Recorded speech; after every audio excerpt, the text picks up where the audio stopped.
Ini adalah ilustrasi pembuatan laporan keuangan di mana perusahaannya menggunakan metode perpetual. Untuk pembuatan kertas kerja sama saja dengan perusahaan jasa, hanya saja akun-akunnya yang berbeda dan sudah kita bahas di video sebelumnya, bisa dicek ya.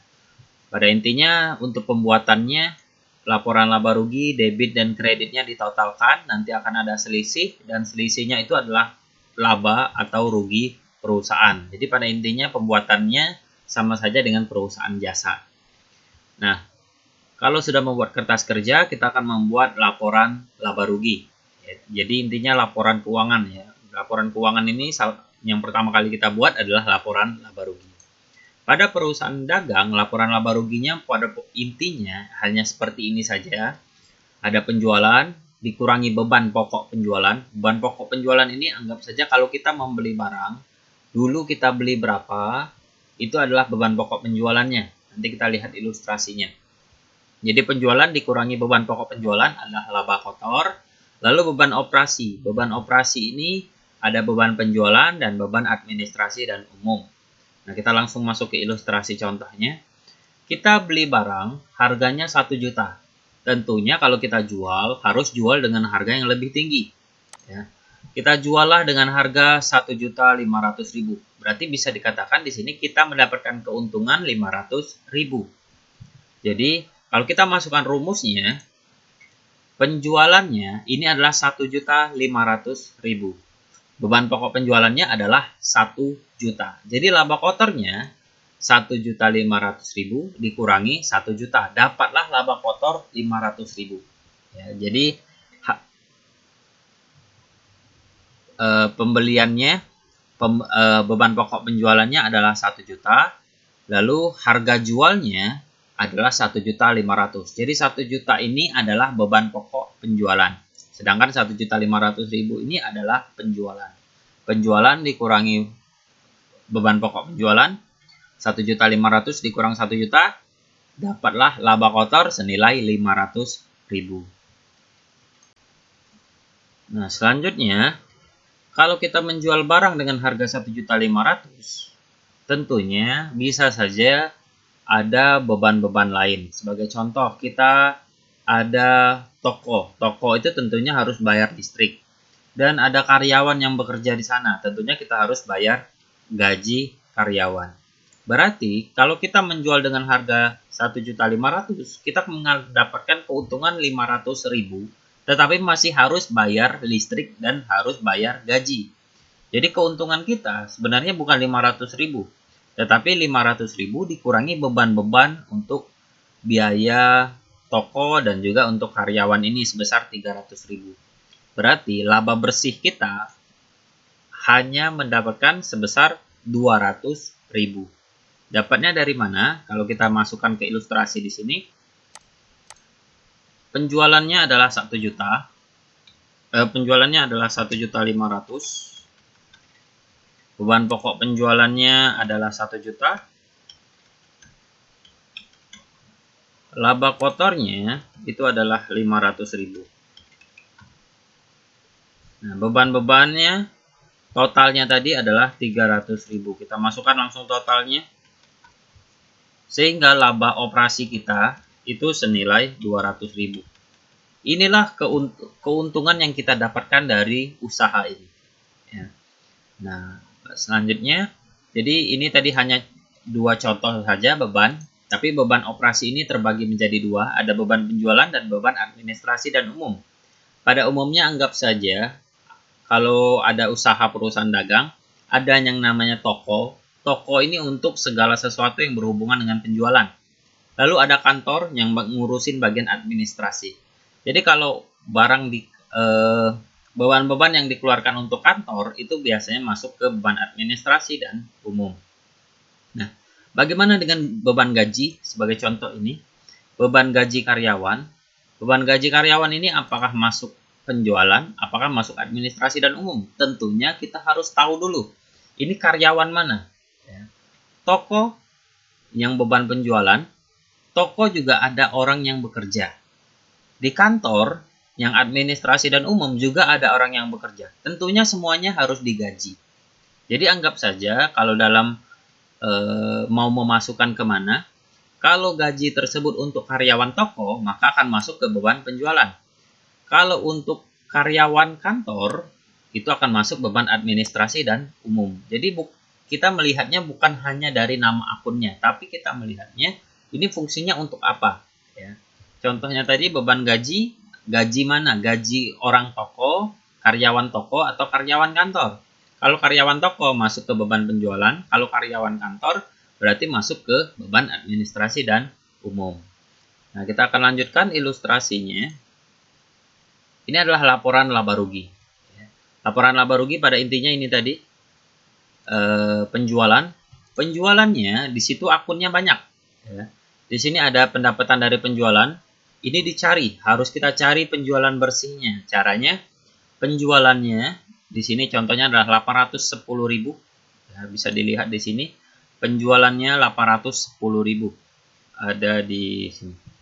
Nah, ini ya, jadi tinggal sama seperti perusahaan jasa, kalau buat laporan laba rugi patokannya ke bagian ini saja. Kalau buat neraca ke bagian ini.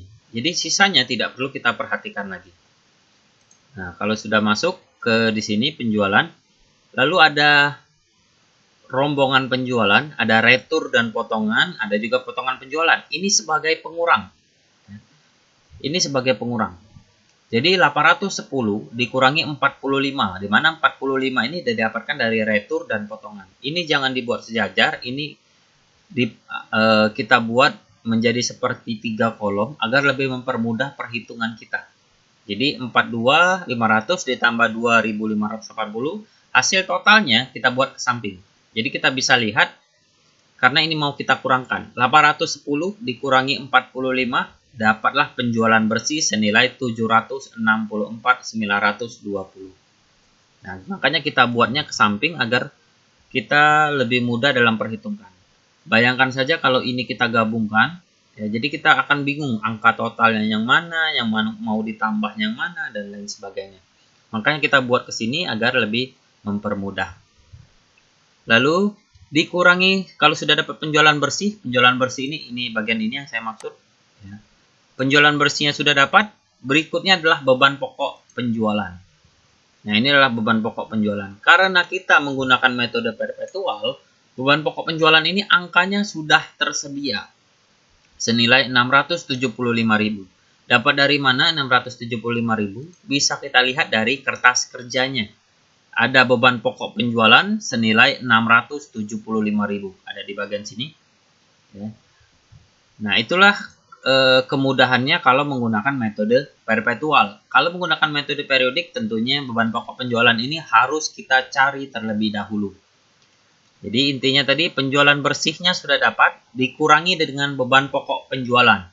Jadi 764 dikurangi 675. Dapatlah hasilnya adalah laba kotor 89.920. Lalu tahapan berikutnya, kalau sudah dapat laba kotor, kita masuk ke beban operasi, di mana beban operasi ini terbagi menjadi 2. Nah, kita lihat di sini beban operasi ini terbagi menjadi 2. Ada beban penjualan, yang kedua ada beban administrasi. Jadi ada 2 poin.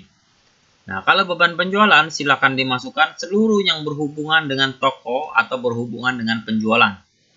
Yaitu ada ongkos kirim penjualan, ada beban iklan, lalu ini ada beban penyusutan peralatan toko. Nah, kita lihat di sini ada tokonya. Ya, berarti beban penyusutan peralatan toko itu masuk ke penjualan. Tapi kalau di sini ada beban penyusutan peralatan kantor. Kalau kantor itu masuk ke administrasi dan umum. Jadi dilihat dulu. Lalu ada beban sewa. Beban sewa di sini ini berarti beban sewa toko. Kalau beban sewa toko masuk ke beban penjualan. Kalau di sini nanti tertulis beban sewa kantor, jangan masukkan di beban penjualan, tapi masukkan ke beban administrasi dan umum. Jadi tinggal kita sesuaikan saja.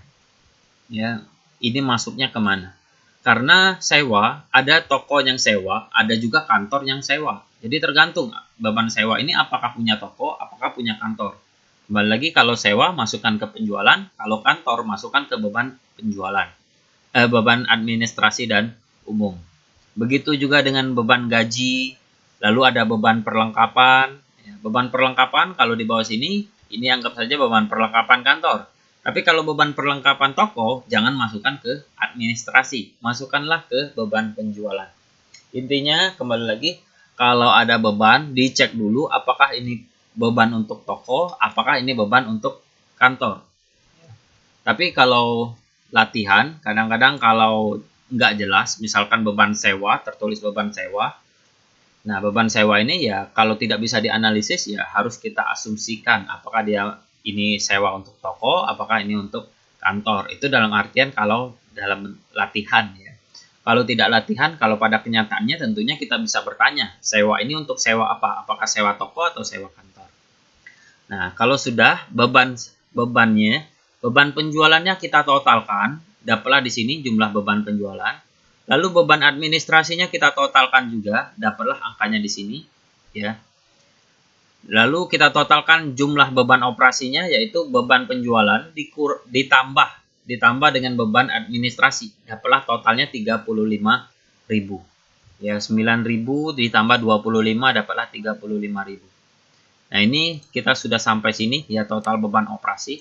Kalau sudah, laba kotor dikurangi dengan beban operasi, yaitu 89 dikurangi 35.000. Dapatlah laba operasinya 54.920.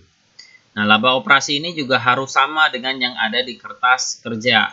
Namun di sini kertas kerja kita belum selesai karena terpotong, tapi pada intinya ada selisih di laporan laba ruginya. Selisih itu harus sama dengan yang ada di sini. Nah, berikutnya, kalau sudah membuat laporan laba rugi, prosesnya sama saja dengan perusahaan jasa. Kita masukkan laba operasi ini ke laporan perubahan ekuitas. Ini adalah laporan perubahan ekuitas. Ada modal awal, lalu ada laba bersih tahun berjalan. Ini dapatnya 54.920. Ini tadi dapat dari laporan laba rugi. Nah, lalu dikurangi price. Price ini sebagai pengurang, ya, karena ini adalah penarikan oleh pemilik senilai 20.000. Jadi 54 dikurangi 20.000 dapatlah 34.920.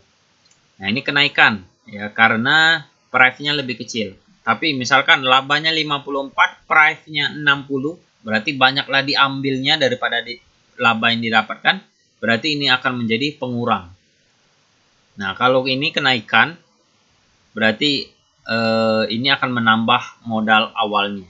Anggap saja 54 dikurang 20 dapatnya 34. Kalau ini 60, ya kalau price-nya 60 berarti 54 dikurang 60 dapatnya minus di sini. Minus itu tentunya sebagai pengurang. Jadi kalau ini sebagai kenaikan karena 54 dikurangi 20 dapatnya 34. Jadi 5.810 ditambah dengan 34.000 dapatlah 5.844. Lalu modal di sini akan kita masukkan ke dalam neraca. Nah, untuk neracanya ini neraca yang bentuknya manjangnya ke bawah, tapi yang umum yang sering digunakan untuk latihan biasanya yang ke samping, ya seperti ini. Nah, modalnya ini didapatkan dari laporan perubahan ekuitas. Nah, kalau sudah, jadi intinya sama saja, yang perlu kita perhatikan adalah persediaan. Persediaan yang tertera itu adalah persediaan akhir, ya, bukan persediaan awal. Persediaan yang tertera di sini adalah 493, ini adalah persediaan akhir perusahaan. Jadi konsep penyusunannya kalau neraca ya sama saja dengan perusahaan jasa, hanya saja ada akun persediaan. Kalau perusahaan jasa kan tidak ada akun persediaan. Itu saja untuk metode perpetual. Sekian dan terima kasih.